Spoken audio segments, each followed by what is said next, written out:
Hi. So I just watched a video from 2016, and it's a CNN interview with the Ugandan President Yoweri Musevani about the controversial anti-gay bill that was brought in that country. Now Musevani was absolutely justifying it, and when asked about the human rights situation of LGBT people, Um, his response was pretty typical of a lot of dictators. It was mind your own business. You know, we don't interfere in your business, so don't interfere in ours. Um, and when asked if he personally disliked gay people, unlike Putin, he didn't try to sugarcoat it. He just bluntly said, "Of course, they're disgusting." His words. Now, this kind of got me thinking about the wider issue of homophobia in on the African continent. It's something I raised, I think, in one other video, and I'm under no illusions here. The views I'm expressing in this video are probably going to be unpopular with a lot of people from the continent of Africa watching this video, but frankly, that's that's something I'll just risk because it's the internet. Don't like it, you don't have to watch this video. So on the point of, he said President Obama, who was then in office, should mind his own business. Here's the thing: the world's interconnected. When African countries demand respect on the international stage, just like every country, they have to earn it. And I am a firm believer that if countries trample basic human rights, then they cannot whine about getting respect.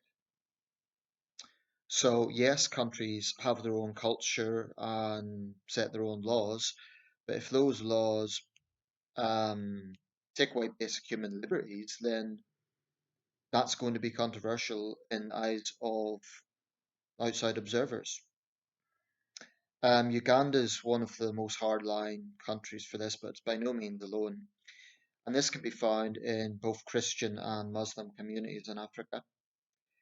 Um, but here's the thing, and there's a few points I'd like to make with this. Firstly, homosexuality is not a Western invention. It's not an invention of developed countries. It's not an invention of Europe or North America. That's the first thing that needs to be clarified, because this idea, oh, we have our own cultures, sort of insinuates that homosexuality is a Western invention. But it's not. It's always been around in human society. Always. And we can find examples of this in ancient Sparta. That just proves that it isn't some new invention that's just being developed. I mean, theorists might believe that, but here's my question for Africans who really hate gay people. Why are you so intimidated? Why are you so insecure? If you're a straight man or you're a straight woman, why are you so scared of gay people? Are they forcing themselves on you? You know, are you sitting there in your house in Kampala or Lagos or wherever you are and just terrified that a gay man will come in and attack you? So even if you believe that their lifestyle is wrong, why do you care so much? Does it really affect you personally? Okay, if you believe they're breaking God's law, let God deal with it. Let God judge them. I'm straight. I like women. And the idea of sex with another man is certainly not something I would think about. But it doesn't hurt me, doesn't threaten me. Um, and if your issue is about, for example, gay pride marches and so on in countries like the United States and Britain and Canada and Germany, if that's your issue, what I would retort is, okay, don't have gay prides. You can have laws against that.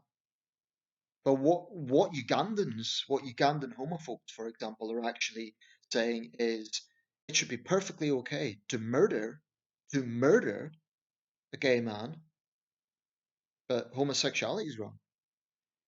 Well, isn't it part of the Christian faith that murder is wrong? You claim that you're good Christians. You claim that you're good Muslims. So there's a rank hypocrisy going on here. I also frankly think there's a hypocrisy in African homophobes when they always whine about neo-colonialism. So they're implying that they're the victims of Europeans and Americans, yet they have no problem persecuting gay people in their midst who are minorities. No one's asking you to like homosexuality. No one's asking you to take part in a gay pride event or anything like that. But if you think it's okay to brutally murder someone because they happen to like other men or other women, just don't think about it. No one's asking you to like it. No one's asking you to even be friends with them. But don't be so weak. This is the thing that I really find a bit pathetic about these African homophobes. Um, it's not a case of we're rejecting outsiders telling us what to do. Well, that's part of it, but it's also, well, okay, don't don't take on like San Francisco style gay lifestyles, whatever. But don't murder gay men and terrorize them when they're minding their own business. They're not demanding special rights. They just need to be treated as human beings. I mean, what the hell is wrong with people that they want to brutally murder someone because of their sexual orientation? So I would suggest that these homophobes are very insecure. If you're a really ultra straight man, you love women, that's great. So do I. But I don't need to beat up a gay man or terrorize a gay man to affirm that I am attracted to women because I know I'm attracted to women. And I have to say, one of my closest friends is gay. Um, and the idea that, if he was in Uganda and he could be brutally murdered sickens me to the core. So people are saying it's Museveni, for example, the dictator of Uganda, says that it's disgusting. The only thing that's disgusting is those sort of attitudes in the 21st century. But I do not accept this idea that it's African culture versus European or American culture because there are gay Africans, many of them. It's just that because they're terrorized, they have to live in the shadows, they have to live in fear. Some of them are brave, some of them are true to themselves, but it's a very difficult situation. And by the way, I know Africa is a continent, I know there's 56 countries. It's not exactly the same situation in every country. For example, South Africa, the situation's better. Um, but I'm focusing on Africa. I know this can be found in parts of the Middle East and Asia as well, but I'm focusing on Africa because I see these attitudes are pretty prevalent. I mean, my goodness, this is a continent that has so many problems: sectarian conflicts, endemic poverty, um, so many problems. And you want to focus on homosexuality? Get your priorities right. And finally, if it's really your position that we're an independent country, other countries should mind their own business, don't demand respect on the international stage.